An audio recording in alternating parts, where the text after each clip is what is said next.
yan guys, para sigurado tayo na makina ang problema or kapasitor ang problema. Ang kapasitor i-tester muna natin. Pag tester ng kapasitor guys, kailangan gamit tayo ng analog tester.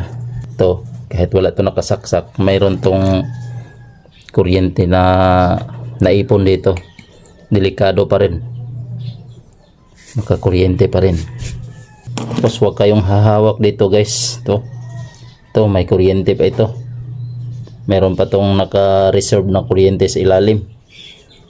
Yan, i-drain muna natin yung kuryente nya sa plug to guys ha, plug ng washing machine. Yan, pag mga ganyan guys, goods yan ang kapasitor natin. Yan o, ibro baliktad ko lang.